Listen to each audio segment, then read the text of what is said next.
Welcome to the Low Carb MD podcast. No one is beyond help. No one is beyond hope. Nothing said on the Low Carb MD podcast is medical advice. Please consult your own doctor before making any lifestyle changes.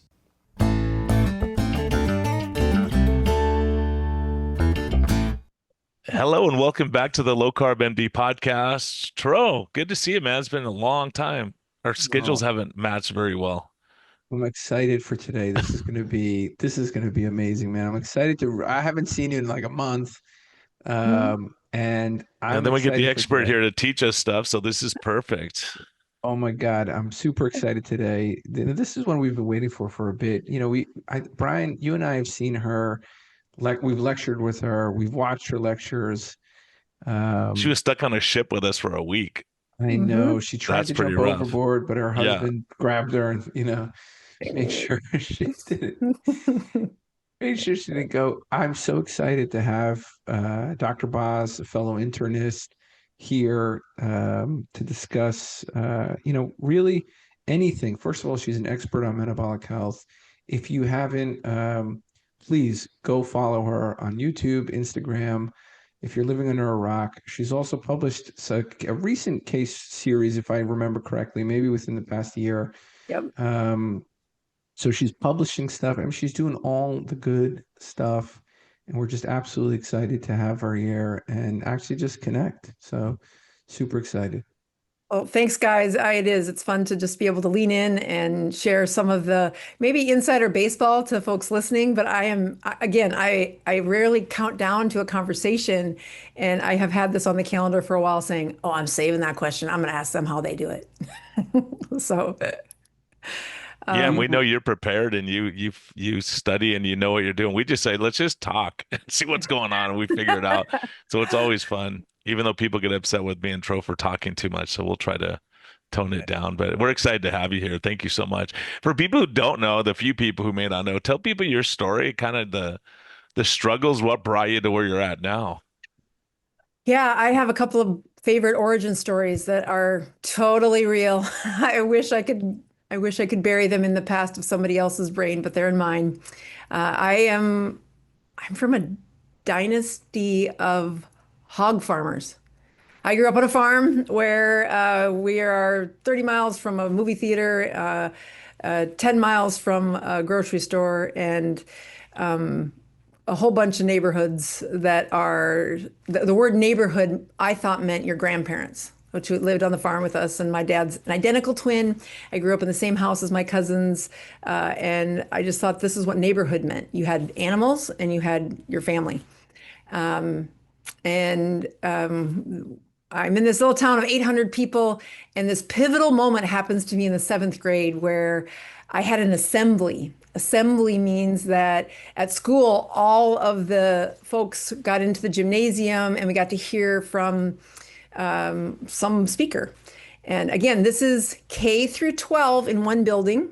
You start kindergarten with 21 kids, you graduate with the same 21 kids 13 years later. So that's amazing, actually. And I'm in the 7th grade, and this assembly is about college. And I was so sure I was going to college. My dad said, I'm not going to give you away. I'm going to give you an education, which meant his hogs were going to pay for me to go to school. I just thought this is the equation. I come home, go to this assembly, and these people have been to college. They're going to talk to us about college, and they're talking about how they got through this, and they couldn't quite hear them talk about a job. And so I raised my hand. I'm in 7th grade, and I'm the first one to raise my hand and say, well, what's your job? And my whole world came out from under me when they said, well, I majored in trombone. These were the Addams family, and they're very musical, and they were always in church. I majored in trombone. And I don't have a job yet. And at this point, I was riding my bike to and from school. And so I get to the end of my driveway, which is a half a mile long, and I get the mail. And in the mail was the Time magazine. And I'm just devastated. I'm not crying, but I'm just like, this is not what I was told. I thought this was the solution. I was going to get out of this little town. And I pick in the mail, I can remember riding my bike hands-free down the dirt road of our driveway because the Time magazine cover said job security and satisfaction report. And this is again in 1984. And if you went to medical school, not only did you have like this 90-something% chance of getting a job, but you liked it.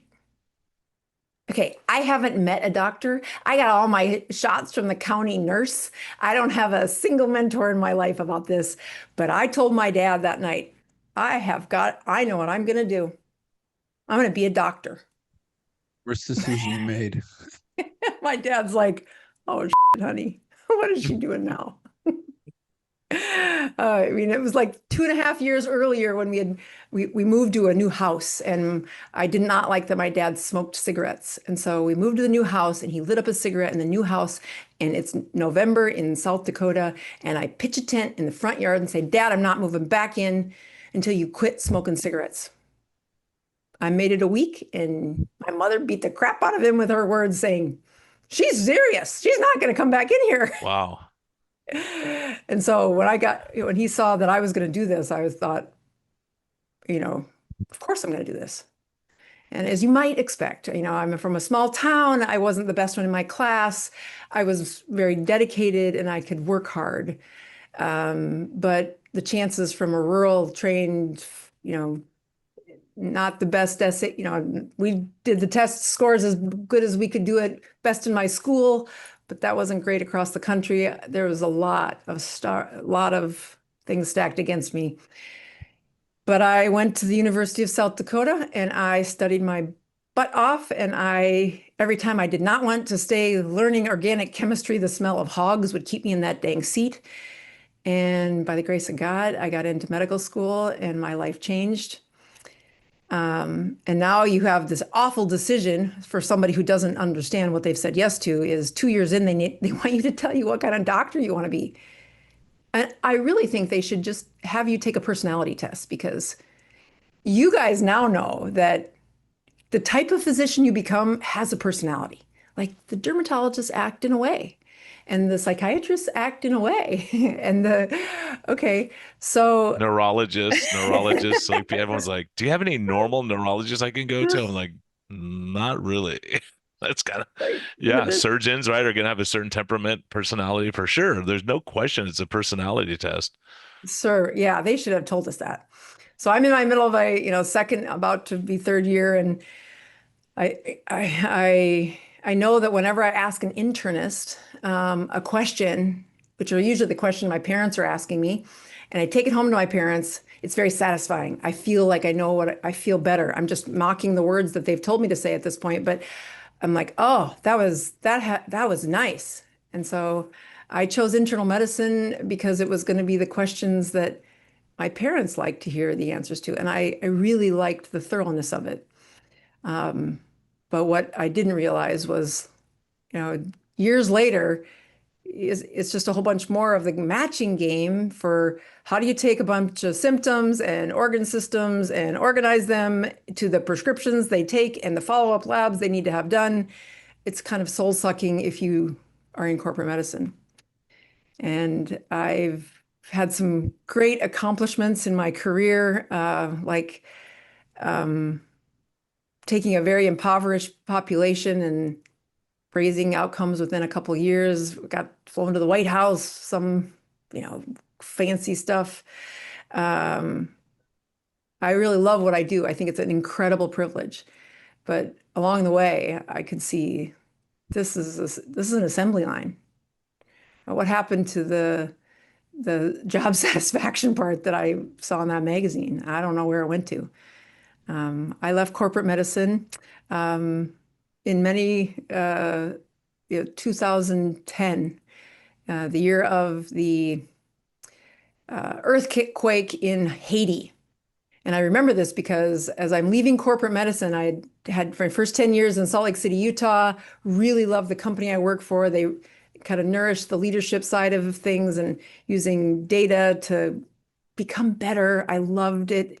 And I thought I could take that mindset back to South Dakota and use it. And I am 2 years inside a system being called disruptive. She's disruptive. yeah, damn right, I'm disruptive. I guess that's the word. But as I exited that corporation, they said, yeah, there's 2 years non-compete. And I said, you don't understand. I've just moved 3 little boys and a husband across the state. I am not moving again. I cannot move out of your non-compete. There has to be another solution.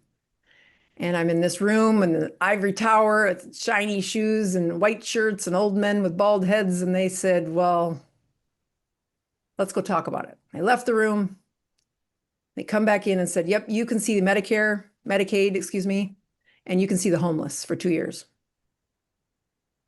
And I said, well, damn, they don't know who I am. That sounds just fine to me. And it's in the midst of that the Haiti earthquake happens, and there's a sign-up sheet going around the church.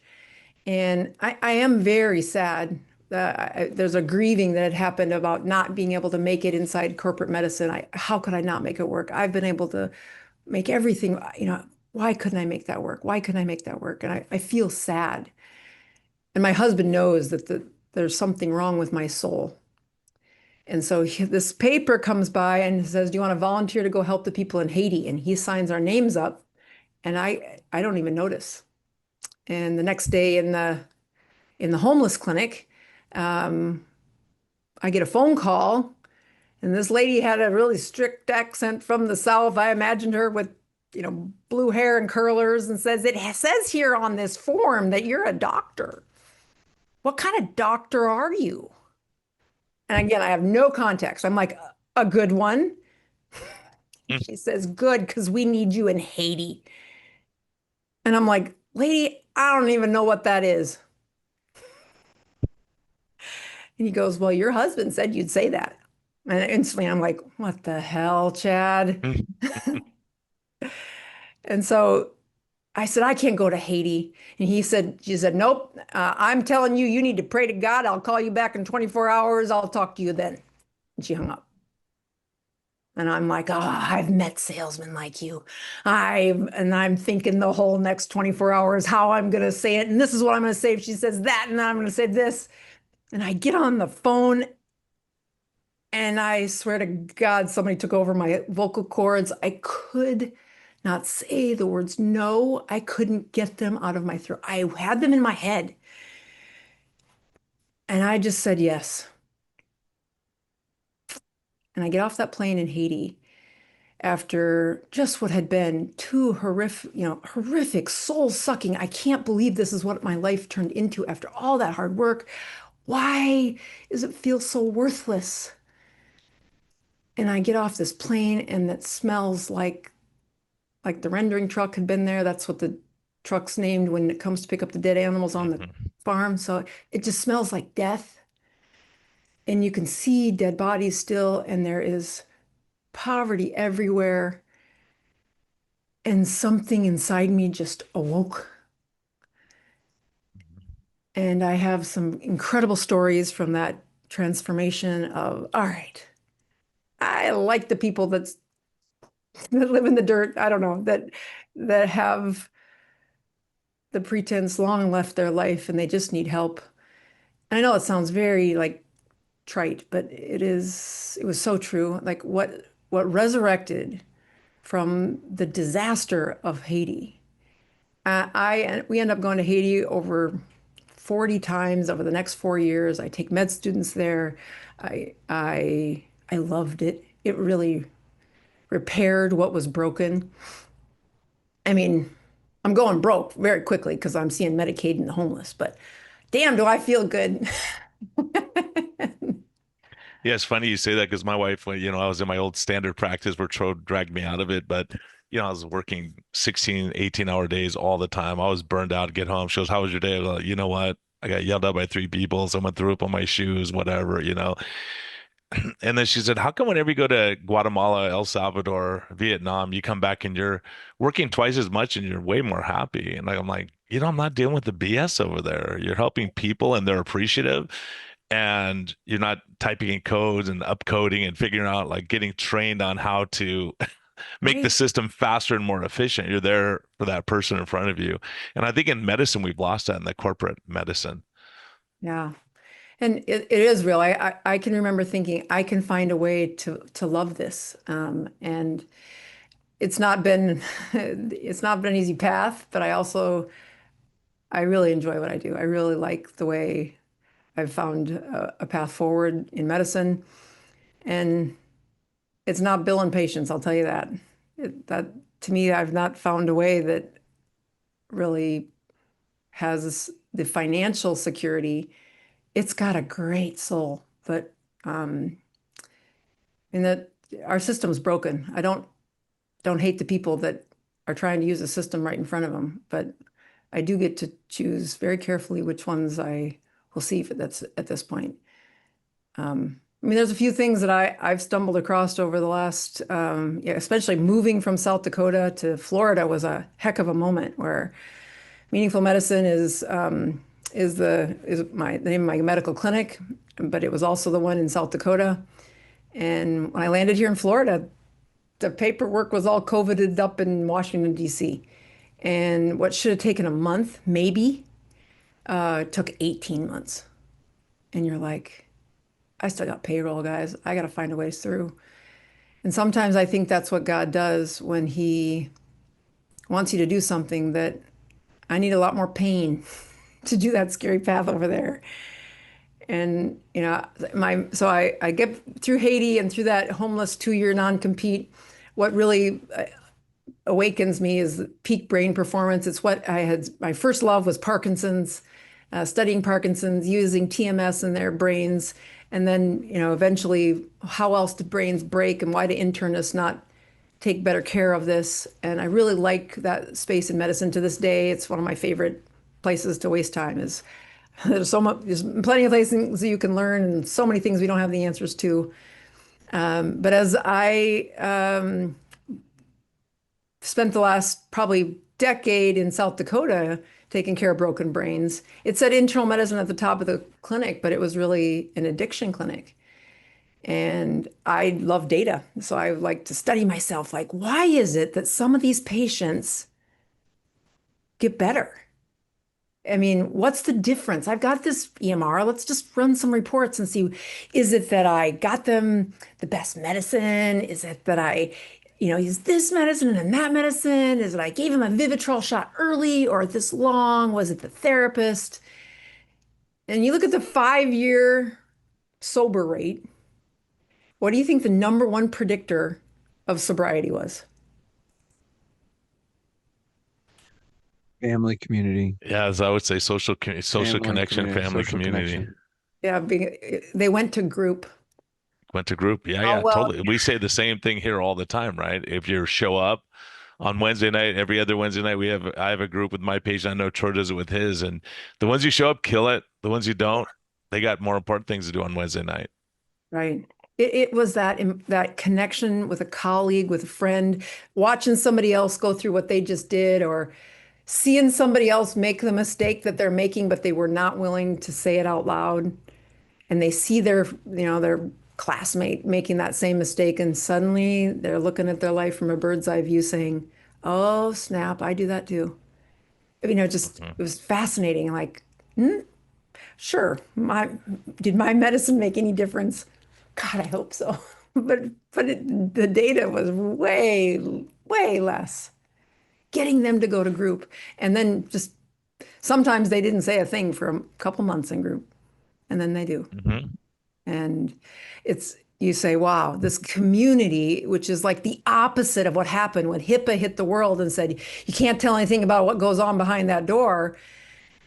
And then the patients think that's what they can't tell anybody either. It's a secret to them. No, if you don't talk about your problems with somebody else going through it, and you think you're going to be nurtured by the 20, 30 minutes you get from me every 3 months, that's ridiculous. There's no human that's going to be better that way. And so I'm in this zone of desert. Like, how am I going to survive in Florida? And I tell my team that I've had this dream that I've wanted to do, but it seemed like a crazy idea, that you don't need me to get yourself better on a ketogenic diet. You really need to see the other lady who's doing what you used to do, but couldn't get out of her own way. And you tell her your story, she's going to do better and you're going to do better. And this idea of a classroom effect for saying, just lean in, give me 3 weeks of your attention. We're going to do this intense ketogenic diet on a medical level. And it was not false advertising when I said it might be one and done because I don't know how this is going to work. And we taught him a medical grade ketogenic diet. And I can remember the parallel of how amazing it felt after a really hard day's work in Haiti. It was exactly the same feeling it felt after that class. Like these people had tools. They were, what they did in 3 weeks, it would have taken me 3-4 years of clinic visits to level up that high. And you're like, okay, I did not say this for at least a month and a half because I was exhausted after the first class. But I said, I think I want to do it again. I want to do a couple things better.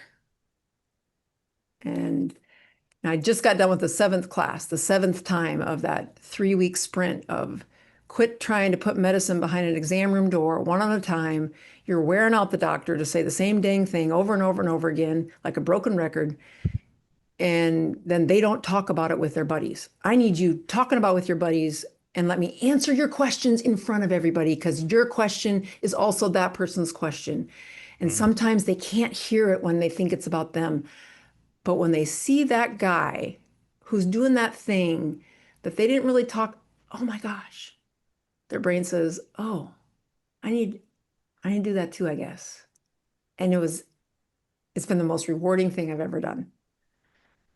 I think it's so huge. I think it's so important that we build this community because there's always people. We'll meet 3 weeks later and someone says, how you doing? Oh, I'm doing great. Tom last time said this, and I took that to heart, and it was really helpful to try what he was saying to do when I get hungry, when I get home from work or whatever it is. And so people who've been through it can help, and to know someone else is way behind you on the trail too, that you're going to help lead them. And so you have a sense of responsibility for the next people coming in. So I think that you're right. And it's funny when you say I laugh because at my old office, my medical assistant goes, do you go crazy saying the same thing all day about keto or low carb or tell them to cut out processed foods? You say the same thing to everyone. And I was like, yeah, it would be so great if we could just say it to everyone at once. And then we realized the impact of the podcast. We have people in Mexico City telling us that they came off all their insulin just by listening to a podcast. Their doctor never helped them, but 2 idiots on a podcast, they listened and they heard the guest. Right. It was the guest who did it and said, yeah, I'm off all my insulin now. And now there's hope that you can do something.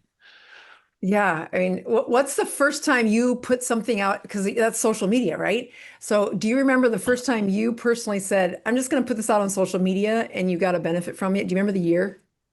Put something out like a fact? I remember the first YouTube video I put out and I was wondering, and I was I did it because I was ticked. I was so mad that these patients would not do step 1. I can't go to step 2. And so I put something on social. Yeah, I remember, Brian, that I'm curious, so when was that? What was the date on that, Dr. Boz? Mine? Yeah. Mine was 2012. And it was the junkiest, crazy. It's if you go to Dr. Boz, take Dr. Boz in and say sleep video, maybe it's 2013, but it's in the wintertime. It's football season because I did a lecture. I think it was at a nursing home or something, and nobody showed up because the Vikings were playing. And so the recording did not have a lot of background noise. And I said, we are putting that damn thing on YouTube. And I'm going to make my patients fill in, like the 3rd grade thing where you fill in the word. I'm like, if you get to minute 9 and you haven't filled in these first few things about being sleep deprived, you fell asleep and you just start over because I'm not going to see you again until you fill out this dang worksheet about how important your sleep is. And it saved so much. I felt so liberated. Like, oh, I didn't have to say it again. And before I knew it, 1 million people had watched that silly video, an hour long, and it's not great. But I thought, oh, this could solve for more than just sleep. And that's how my YouTube story started. Wow. Brian, what about you? I'm curious. I was pretty quiet. I was kind of flying under the radar until I reached out to you, Tro, because I did some stuff on Twitter and things like that. But and so I said we should do a podcast because then we're protected a bit because what we're doing is working, but you have to get enough people to say all around the world, like, this is our defense. Here's the defense. Look what Dr. Boz is doing. Look what this person's doing. Look what someone in South Africa is doing. Look at Professor Noakes. And that was the time when we started this podcast when Noakes is on trial, Fetke's on trial. We don't know which way it's going to go. Right. So Russell was taking a risk. He's like, ooh, and Jason Fung helped us out to get up and off the road, and he had credit. He gave us credibility. So yeah, it's I think that was my first venture. I wasn't really a social media person. I would do more like talks at churches or local talks, and this is probably 2016 or so. Yeah. Right. You, Charlie, do you remember your first one? I think the most important one when I was like, hey guys, I'm noticing that some men in my clinic are telling me they're not drinking, they're not doing porn, and they're not addicted to food anymore. That's what that causes all kinds of troubles, bro. It caused me trouble. That was 2018, I think. Yeah, 2018. Like, hey, wait a second, these brains are healing, and I can't explain it. I can't explain it. Because it was 2018. And it was amazing because he was asking publicly, and I go, well, Terrell, here's how I'm seeing it. He said they were having more sex with their partner, less pornography, and their testosterone was going up. And I said, well, first of all, you're losing weight, you feel better about yourself, you're more likely to be with your partner, but it could be their erectile dysfunction got better, so they didn't worry about not performing. And then third, that's their stress relief. They're stress intense, and they're turning to pornography, alcohol, drugs. And when they start feeling better and their brain's more calm, they say, I don't need that. As a matter of fact, Troy, I was just reading a study. I hadn't seen it before, but they took mice and hooked them on cocaine water, and then they put them in a cage with cocaine water, and they drank it till they died. And then they said, let's put them that cocaine water with a couple of these guys addicted to the cocaine with like the Ferris wheel, things running around that they could play with, and they weren't drinking the cocaine water. Right. Because they had social connection. And this is what you're talking about, exactly what you're talking about. It's not that addiction, a lot of it is that we're escaping the pain. Like you said, when the pain gets bad enough, you want to escape it. And some people, it's drugs, alcohol, cookies, donuts, whatever it might be. So you figure out like, where's your joy and your peace in life, right? So when you figure it out, it's like, hey, I could be in Haiti making no money, losing money, going on, and I'm alive again. Right. Because we all went into medicine to do that. Then you realize like, I'm just filling out numbers, and I'm like throwing a drug and another drug, and the patient's getting worse every time. And then they get an amputation. Then they got these ulcers, and you go, it's miserable. Like, you're not doing anything. And I think that's where people are really burned out in a system like that. They go, there's a chronic progressive disease, nothing you can do about it. And they just give up on the patient. Yeah. I mean, I think there's a huge upside to I again grew up in a small world where there was a doctor who was in Wessington Springs, which is about 30 miles north of where my little town was. But it's a little town in the middle of nowhere. And he was the proctor that I went to in the third year, where you shadow a doctor for a month. And his world, the whole town knew him. The community was part of that practice. And that was like, oh, this is going to work out. And then I got so far away from that. You're like, all right, something hurts when it doesn't fit right.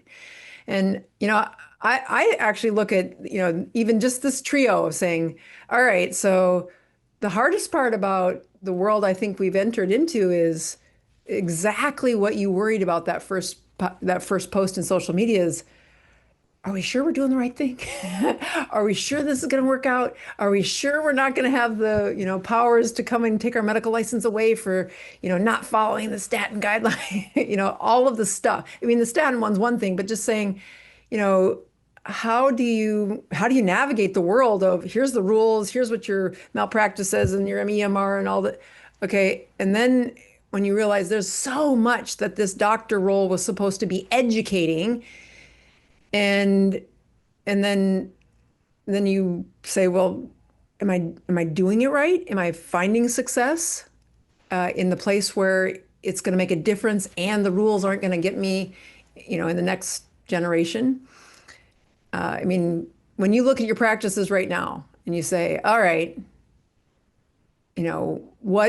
what innovative ways do you, I mean, Tro, yours are a couple of ones that I hope the audience knows how much you've impacted some of the policy that's coming our way, but at least looking at a company who says, hey, this cost of giving everybody health care is ridiculous.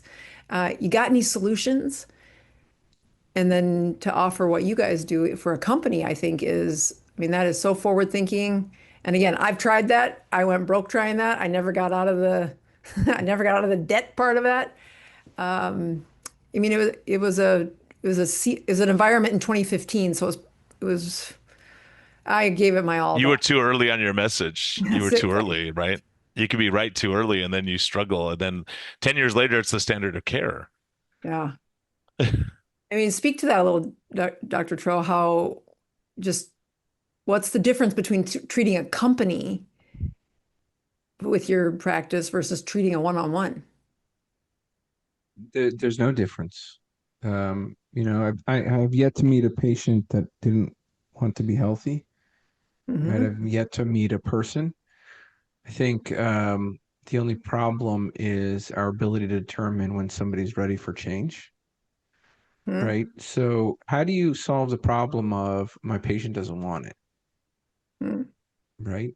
You become smarter and determine who doesn't want it and do that in near real time.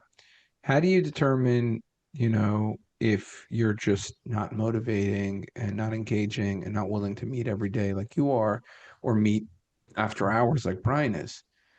Right? How do you determine that? Well, you go do all that stuff. You learn motivational interviewing. You reach into your spirituality. You reach into connecting to people in front of you. You humble yourself by serving others in some way, right? So that you can actually draw from an infinite source and reach the person in front of you, and give them, some of that in a medical way, sorry to get metaphysical, but no, it's real. Yeah, fundamentally it's just doing the same thing on a corporate level. And I think the difference is, is showing, the business people out there that this makes sense. Right? And the business people have needs. Like, hey, are you going to actually save me money? Right? Hey, are you going to actually get these people healthy? Because other people have tried this and they, Weight Watchers sold us a bunch of goods for 5 decades and we did their employee wellness stuff and Noom did this. So what makes you different, right? What makes this different? So that's a tough cookie to cut. And maybe Dr. Bob, my hope is and I pray for this, like we get a little bit smarter and somehow we figure out how to row together, because we're so vehemently independent, but we all really need each other and we just don't know it. I do think that is what our generation did, was we said, okay, corporate medicine has a few of our sellout colleagues who became corporate leaders. And no, it wasn't selling out. We needed our voice at that front table, but we did label them as, you don't see patients anymore. You can't tell me what to do. I'm the one who's seeing the patients. You're making policy. You don't count as much. And I remember thinking that, right? And I still think there's some fairness that you should still be seeing patients to understand the struggle. I think even when you get influencers out there saying, what do you mean the last time you sat and listened to a patient was 10 years ago? How can you stay in, how can your brain keep a hold of you got to work with the data. You got to work with the skill, right? So when I look at, the future of medicine, I try to be the future I want for my patients, the future I'd want for my parents. And, the model that you are doing, I'm super impressed with you. I hope the audience knows how hard that thing is for you to solve that. So hats off. Yeah, still trying to solve it, and I'm hoping we, you gave me an opening and you shouldn't have, because I'll talk forever and Brian's going to start rolling his eyes. I look back at the research like I've put out in the last 10 years. We did severe hypertriglyceridemia reversal, diabetes reversal. We did severe hyperlipidemia reversal. I mean, LDLs of 700. We did weight loss at 1 year. They said he couldn't sustain it. We showed 15, 0.5% weight loss, no drugs, right? We did, binge eating and eating disorders improving on a restricted diet, quote unquote, restricted diet, right? Which was another misnomer. We put in the literature that lifestyle first interventions can save money, improve quality of life, right? We have studies coming out showing, how to affect lipidemia without hyperlipidemia, without increased cardiovascular risk without statins. We have another paper coming out on cardiovascular disease prevention. We have a diabetes reversal paper coming out. So this is, and sorry, I'm going to end my diatribe here, in a second, but I don't know if that's the right word, but I'm going to end my rant, right? With these are billion dollar drugs. Mm-hmm. So each one of these, and I'm not like praising myself. These are like cheap case series, case reports, retrospective studies. I mean, it's not great, but literally there's a drug that lowers cholesterol, 80 points, and it's $1 billion drug. We showed a cholesterol reduction of 500.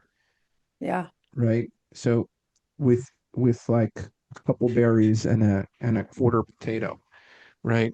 So the reason why I'm like taking a second here is why we need to work together is because the biggest crime against humanity right now is the medical insurance companies, our nutrition system, and our medical system as it stands, right? For all they want to do and all they're trying to do, this is the biggest affront on people's life, right? Our food system, I was watching a video of a 500-pound, woman, talking about how the fact that she can't even get on a plane.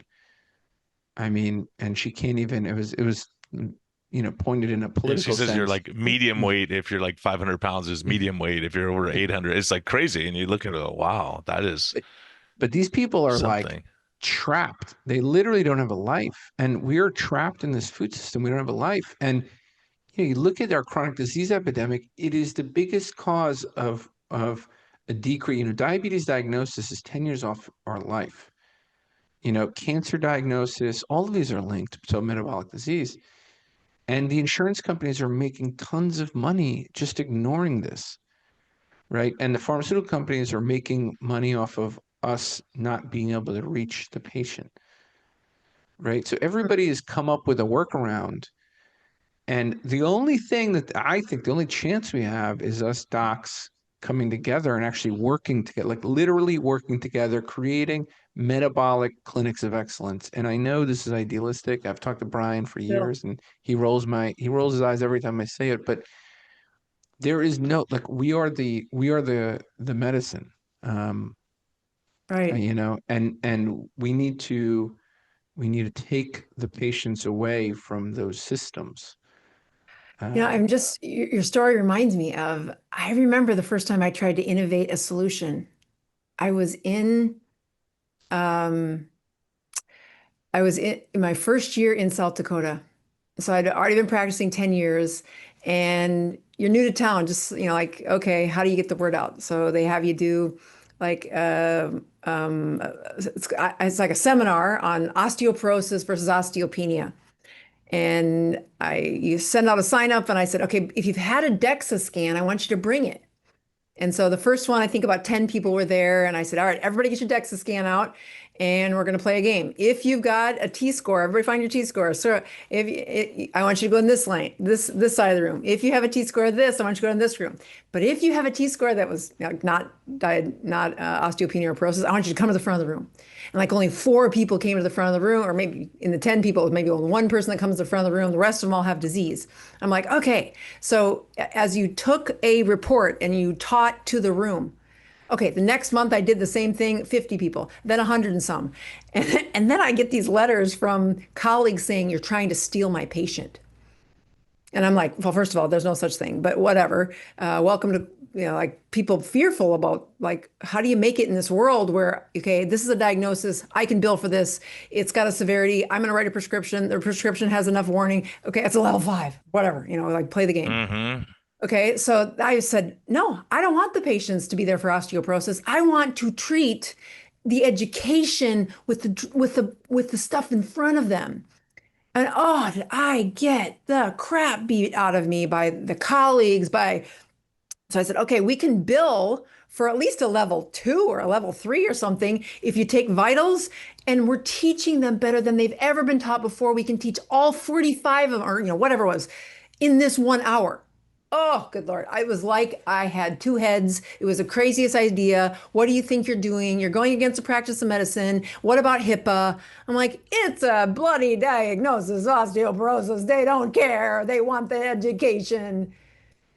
And as I have gone through this, so then there was renditions of different diagnoses. And I thought, okay, I think it is the job of us to teach them what that data shows. It's not that the data is not important, but you asked me to take care of osteoporosis and high cholesterol. The patient doesn't like that either. Give me an hour and a half in a seminar with other people with this problem, and let's treat them. So fast forward to this,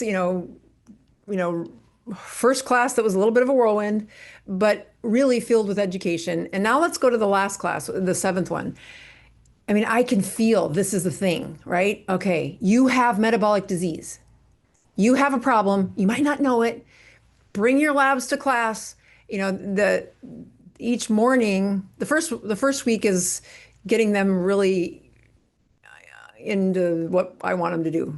They're really on board, counting carbs, pricking their finger, glucose, ketones, first thing in the morning, dashboards of Keto Mojo up on everybody. You have positive peer pressure because you're on the dashboard and your sugar's the highest, buddy. We want that. We want you to see, yes, life is a little bit competition. You've got disease. But then on the 2nd and 3rd week, I do cases. I bring people forward and their labs are shown and their life is shown and they get to ask me questions. And guess what? The whole damn room has the same question. And I see this as when you can teach in a way that says, you're right, you're never going to convince somebody that you need to have an LDL cholesterol of this in order for your heart disease to be. No, you're going to say, you remember that gal Joan who had all these problems and then she did this and then she did that and she got her life back? That story will motivate those patients way faster. And it shouldn't be a bloody secret. It's metabolic disease. This is hard to teach. And it's pervasive. It's every one of our patients. I mean, if you've been 15 pounds overweight at some point, you've had problems and they'll come back if you feed it right. But I also think, the last 2 times I've offered for the people who've gone through the 21-day, in fact, this is the 2nd class. The first time was right before that court order that you couldn't get tirzepatide from a compound anymore. It was like there was 1 week left to get a prescription. And I mean, I think I'd written like 5 prescriptions from a compounding pharmacy of tirzepatide, but I wanted to study it in a ketogenic patient. And so I said, all right, we're in the middle of the 21-day class. I've never brought these students into my medical clinic, but I'm willing to do it. And here's the deal. You can get a prescription of tirzepatide for $200 or something ridiculously small, right? And it'll last you at least these 12 weeks. And we'll follow you for 12 weeks as long as you pass the class. What does pass the class mean? It means you showed up, you tried, you've got ketones that you've made, and your glucose is coming down. But we're not going to see you one-on-one. We're going to see you in the class on a Zoom, and we're going to see for a 12-week experiment, how does this work? And we're going to use tiny doses. I think we started them on 0.6 milligram. Maybe it was 0.3. Could that be? 2.5 divided by 1/10 the dose. Yeah, it's like super small, right? Because I'm like, I don't know how this works in the masses, but it's like 120 of these patients, And, we're now medically, this is different. This is not just an education. This is a clinic, right? And we're checking labs and doing the stuff that says we should be doing. Oh my word. These people in a ketogenic state added this super tiny dose of a hormone. And as we educated them all at once, I mean, first of all, the medical team learned a ton. And, how do we get them to lose fat mass and not lose muscle mass? Well, let's talk about that. Let's make sure this conversation is wide open. And there were, I mean, just the amount of life changed in the 12 weeks that followed that class. I mean, it would have taken 10 years of you seeing me in the clinic to get that kind of change. Shocking. And it just makes you think like, okay, so you've got these really sexy, cool tools that you're putting in medicine. And the education to use them is happening just as much in the providers as it is for the people out there being knuckleheaded about some of these drugs. How do you protect the patient? How do you get them educated? And how do you, again, not get them addicted to the doctor, not get them addicted to, you have to have the drug to do it. That's not what we were saying. We're saying, we think that is a tool. Watch what happens when you're already in an advanced state of ketosis and you add just the tiniest amount. Do you have experience using them in your patients? GLP-1s meetings or all the above? Yeah, the GLP-1 plus they're ketogenic and then GLP-1. That's what do you do that? I'll let Brian hit it first. I rarely do, honestly. Like I may have 4 or 5 people max that do it. So just had the conversation with someone today. So, I kind of mixed on that because I think the problem is I hear all these ads when I'm driving to work and it'll say, oh, you just take this, you don't have to change anything and you're going to lose weight and you could keep eating your cookies. You don't have to give anything up and you don't have to exercise. Keto was like that when we first started. They were saying, yeah, exercise, just change your diet and you're fine. But all these things are a factor. So I think it's definitely a valuable tool for some people, especially when they can't. It's hard for them to get going and get started when they're super metabolically sick. And so obviously if they're diabetic and they have other indications or, obstructive sleep apnea now, but I'm surprised at how many people I talk to go, look, I don't want to do it that way. My cousin did. As a matter of fact, as an example, I just picked up 3 patients in Arizona. They're a family. They all lost 50 pounds on a GLP-1. When all the pricing changed, they went off it. They all gained back 65, 70 pounds. Right. And they lost muscle mass. Right. Now they're doing a low carb keto with me and they're like, we don't want any of that stuff. And they're doing better than they did on the drug. Right. Because they're getting it and they get it. And one's a college student and he's all in. He's figuring out how to, he's making his own recipes. He's all in. I thought he's going to struggle because he's on his own. His parents are in the same house. And so they have but they all review their CGMs together and they're looking at their day. So it's really been fun. And they're realizing they're putting on muscle mass. We're seeing their body composition improving. But I think it's definitely like, especially that's why your data is important. Say, look, if you're doing it all and say you need a little bit of this to help you get on, I think I don't have any issue with that at all. Yeah. Before I share my experience, Dr. Tro, have you got patients where you got them on keto and you added tirzepatide? Yeah. I think severe insulin resistance would be the worst. So like I have a couple of patients I'm just thinking about right now who who were on insulin. I think that those are real interesting patients, right? They were on insulin and they're glycemic control is perfect, right? But their baseline is really low, and just a bit of tirzepatide, brings them down to normal. And what do you start them at? The lowest dose. You do 2.5?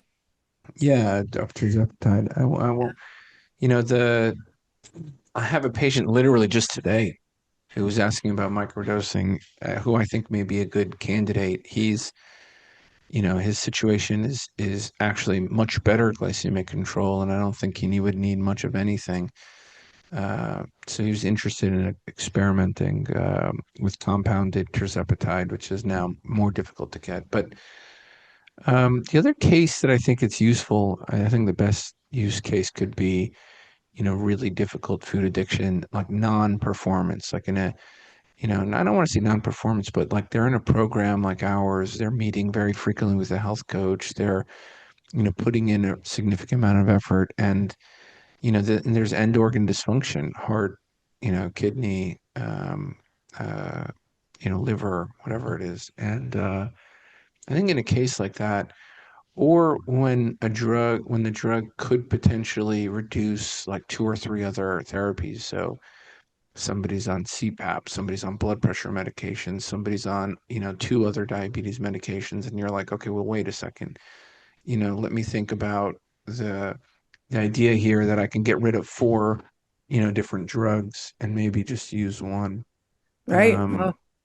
So I think like it just depends, but for the most part, for weight loss, and insulin resistance, I think most people don't need it. Let me share my experience. I mean, I think so. Just paint the picture first. So, I have this feeling like when the Tim Noakes story was like, what's the right thing to do? Like, I'm not absent-minded about this. But I'm very curious. Like, oh, okay, so here are these patients who've come to take that really intense course 3 or 4 times, because every time they're in class, we do it. We lower their blood sugar, we raise their ketones, and they're on a wave, and they carry that wave in a small group. They're meeting on Zoom. I mean, afterwards, we keep their little small groups and say, you don't know it's a thing. Just somebody in your team is going to need to buy a Zoom link, and you're going to meet once a week now instead of once a day, or weekly in the weekday. So they have these small groups. They're doing it, but they're now back for the 3rd time to take this class. And I'm like, what makes you come back the 3rd time? And they're like, you don't understand. I hit this, and I'm checking my glucose and my ketones in the morning, and their body of insulin resistance resets. Okay, it just like you see all of us, that when you're trying to stay in autophagy, when you're trying to stay in that weight loss, catabolic versus anabolic, like you're trying to keep that weight loss happening. Your body's got rules. It's going to go back to the equilibrium, and now you're going to need another stress. And for whatever reason, when the stress happens in the class, they do great. Okay, I don't care why you come back. I'm happy you're getting benefit from this. But there's a problem of these people who've been severely insulin resistant for years. I mean, I have some cases where the kid was 30 pounds at 6 months old. She makes way more insulin than anybody I've ever met. She has to fast 5 days to get her blood sugar to drop below in the double digits. And she has been told so many times in her 70, 65 years of life that you must be lying. It can't be true. That's physiologically impossible. Blah, blah, blah, blah.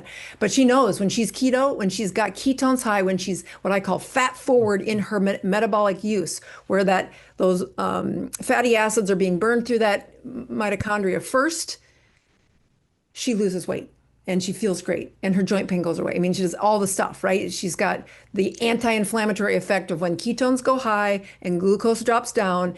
Why can't I just stay there? And so the first thing I learned when I did this first experiment in January of 2025 was everybody's hooked up to the Keto Mojo. So I can click into these patients and watch them. I'm like, okay, usually by the 3rd week after the class, their blood sugars aren't back to what they were, but they are drifting up. And those ketones, well, instead of, 1 or 0.9 every morning, they're down to 0.6, 0.5. Not bad, but if you're trying to lose weight, you've got to put a stimulus in there. You're not in as much catabolic. Am I saying catabolic is when you gain or when you lose? Lose. Lose, yeah. Thanks. Yeah, lose, yeah. Okay, anabolics when you gain. I'm just making anabolics when you're building, yeah. Okay. Yeah, anabolic steroids. That's how I usually sorted it when I get there in the end. Okay, catabolic. If you're trying to stay in that catabolic state, you've gotta see that like autophagy signal, the lowering of insulin. The glucose needs to be down, the ketones need to be up, but the body will go back to its set point, right? Okay, so how do you fight that? And you can't do it. I mean, it's just like that patient where they would go for gastric bypass, but they're insulin resistant. And they would still have like whatever it is, liquid something, but enough carbohydrates to keep insulin high, and they lose this ton of muscle mass. Yes, they lose fat, but they are losing way more muscle mass because there are no ketones in circulation. They did not ignite the fat loss as hormonally as they should have when gastric bypass was there.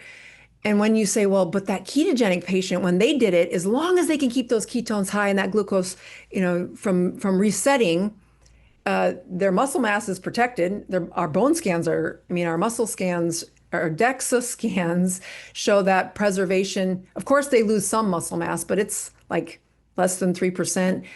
Most of it is fat mass, like shockingly amount of fat mass, as long as you keep them fat forward, as long as that tiniest amount of tirzepatide, when they're already in an advanced ketogenic state. I mean, they are just coming out of, a sardine fast was in the second week and a water fast is in the third week. They've got an average set of ketones of like, 2 point something as a class, as 200 people.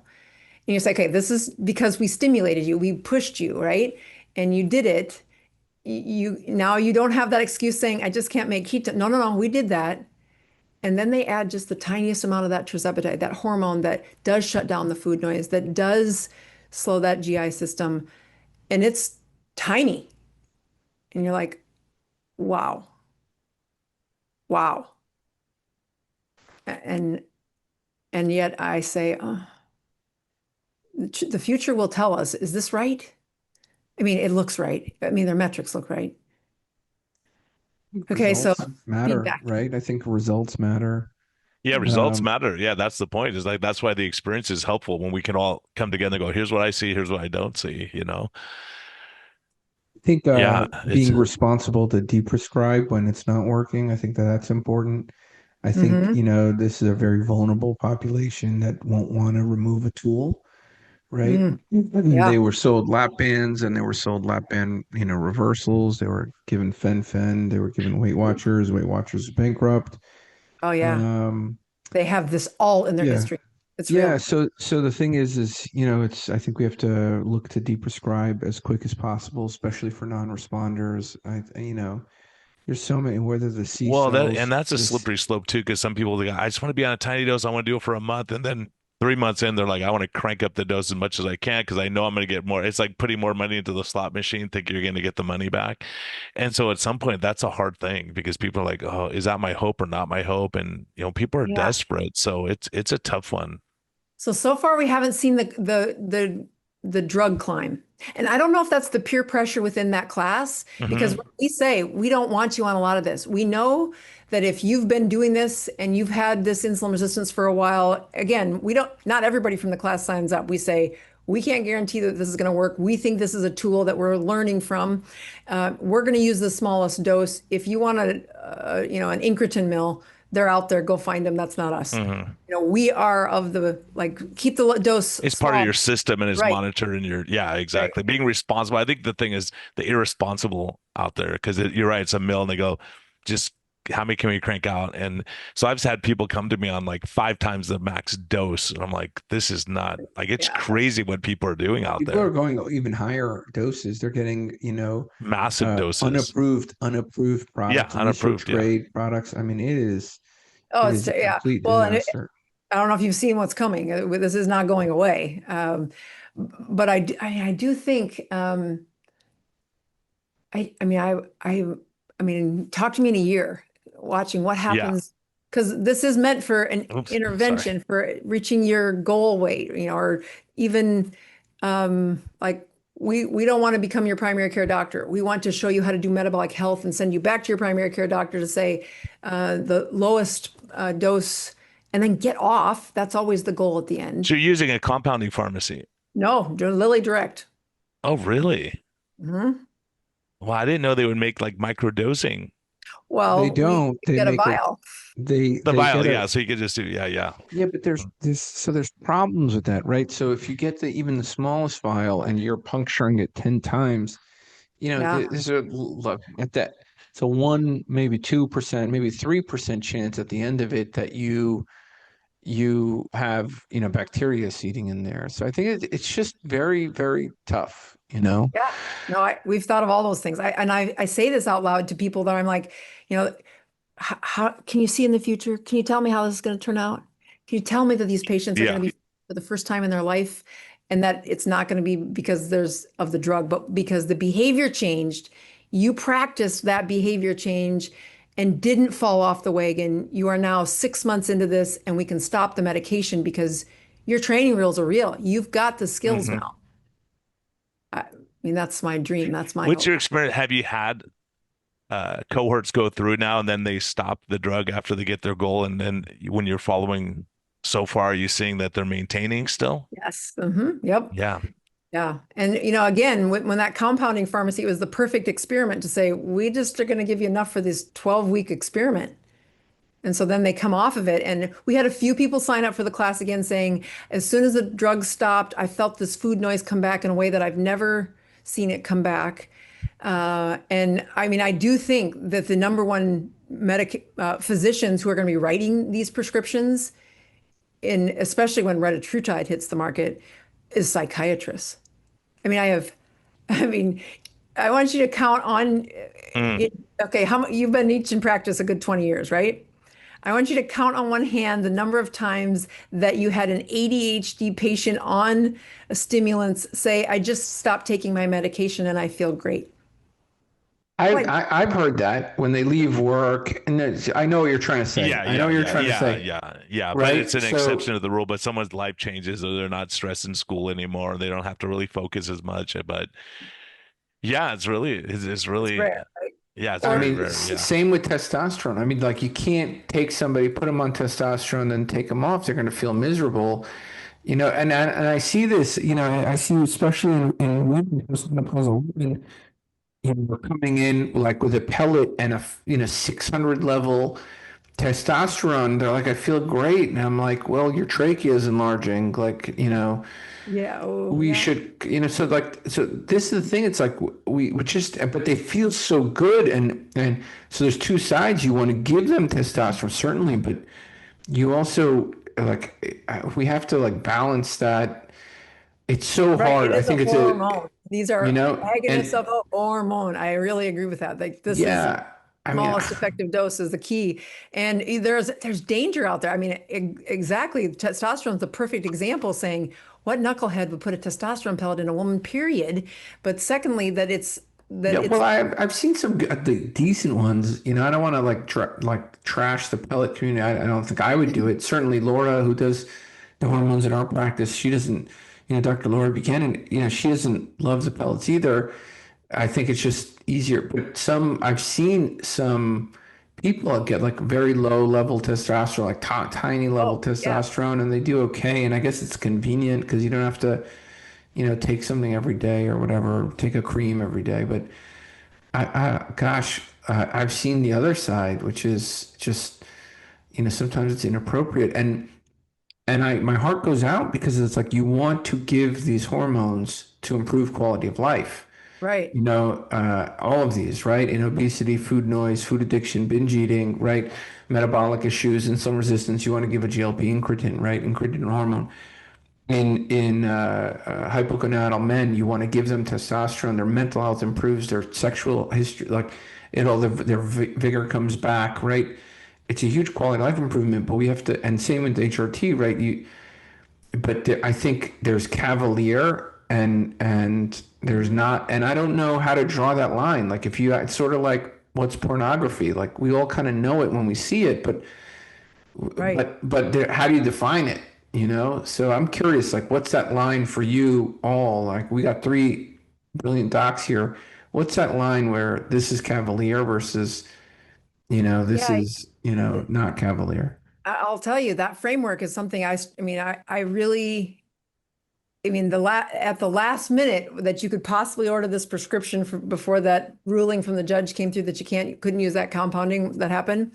I was in serious, meditating, praying over, am I making the right decision? I don't want all these patients to be on something that they shouldn't be. How do you select for who should have it? The tool is there. And it's in our world, gaining the experience of how do I get a minimum dose? And then what do I screen for to say, where does this abuse show? Where is it abusive? We do things like we're trying to safeguard against it. Okay, you got to be showing up for group every week. There's 12 weeks. We want a minimum attendance of 10. Like, we get that life might happen. You got to be checking your numbers, like on your Mojo dashboard. What is your glucose? What are your ketones? And first thing in the morning, we want to check your metabolic response. And the mass of what is the weight you're losing, and how do we keep it at the lowest dose possible, knowing you've got behaviors to change. You showed up to this game at 62 years old with addictions, and you didn't want to say that at the beginning, but you can clearly see that like I said, the number one prescribers of this in the future, I think, is going to be psychiatrists, because of how much, once that's a pathologic noise in their brain, why do they stop shopping? Why do they stop watching porn?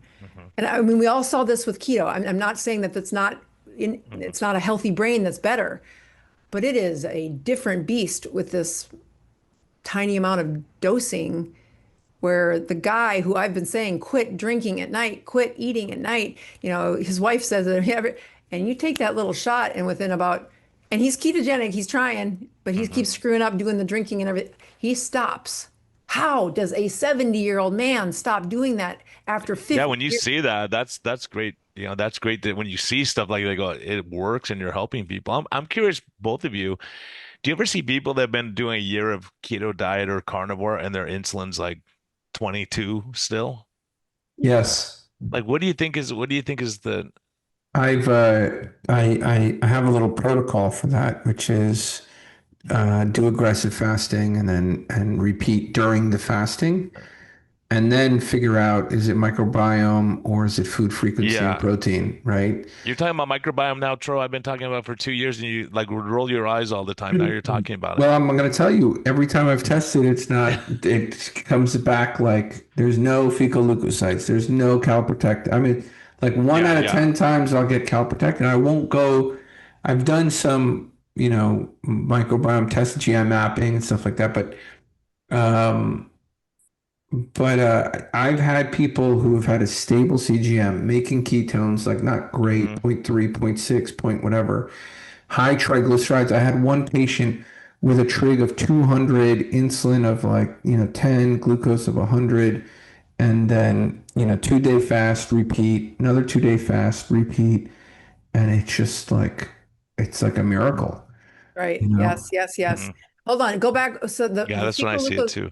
Fecal leukocytes, I understand, but what's the second test you were just talking about? Fecal calprotectin, sign, lactoferrin's also another one. Lactoferrin's one I do, but calprotectin, I don't know that one. Tell me that. Yeah, it's same. It's measuring basically the same thing. It's measuring inflammation at the level of the gut. Inflammation or leaky gut in the small bowel. Right. Zonulin's also another good one, because I see it consistently. If I see a carnivore, like I was talking about in our talk, but I'm seeing it consistent. We fix the gut, the insulin comes down, the triglycerides come down, the HDL goes up, everything starts looking better. Yeah. So some people have. It's interesting, because that's the same approach I use for that. Like, how bad is your gut? Let me check for those inflammatory markers that you just said. Not the gut biome, because I've seen people spend too much money on that, and it just changes too quickly, especially when you're like, well, let's first check for inflammatory problems. So what you're saying is, somebody smarter than us. See, Brian, somebody smarter than us is validating me finally. Sorry. I'm not that dumb, Brian, I'm not that dumb. So, so sometimes I get a little win, right? Sorry. I don't know the backstory here, but that's how I think through it. But I mean, when you look at the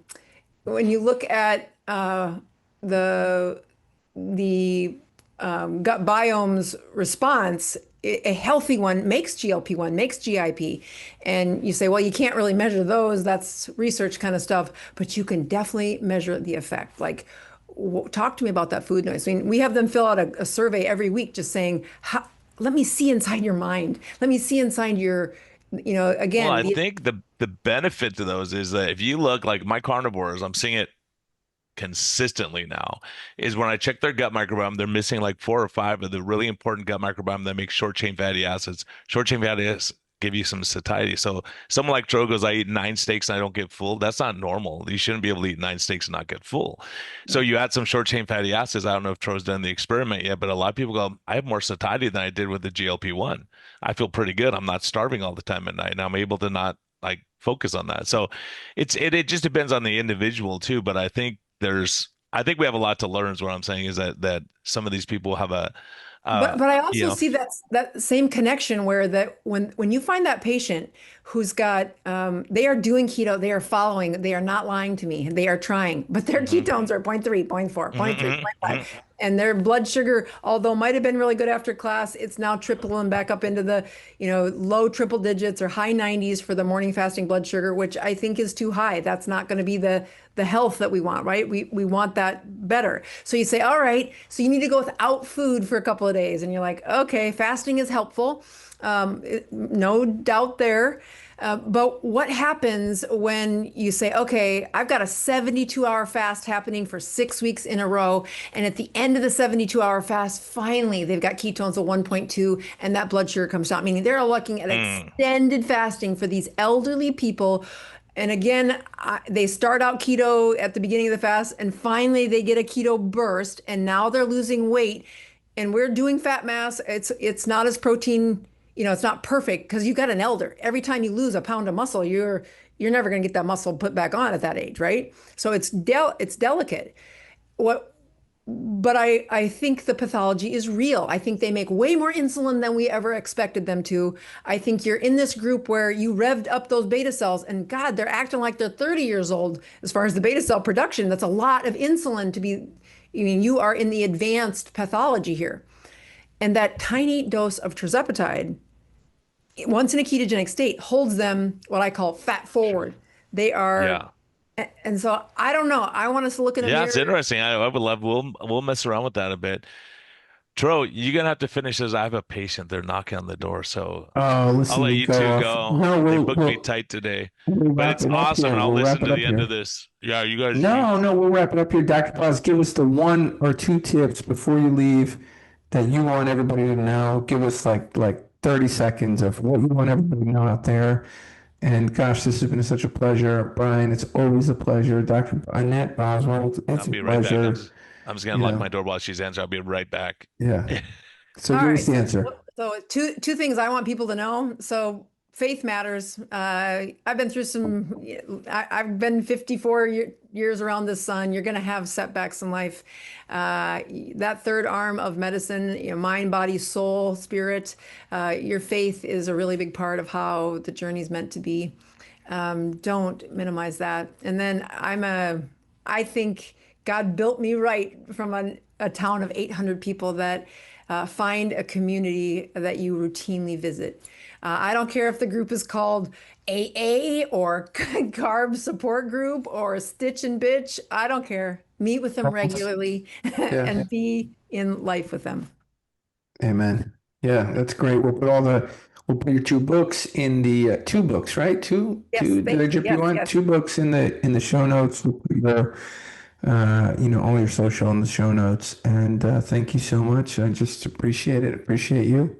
Yeah, thanks so much for joining us. Awesome. Great information. Appreciate it. And I think it was the perfect audience for this conversation. Like, there's not a lot of people who would even have the skills to talk about this. So I feel very satisfied. Like, yay, I want to hear what you think. So thank you. Yeah, we'll experiment a little more and get back to you too and see what our experience is. Because I think there's some people that would definitely benefit, especially in a controlled environment. So yeah, we'll mess around with that. If you enjoy the show, please consider supporting us on Patreon by going to lowcarbmd.com.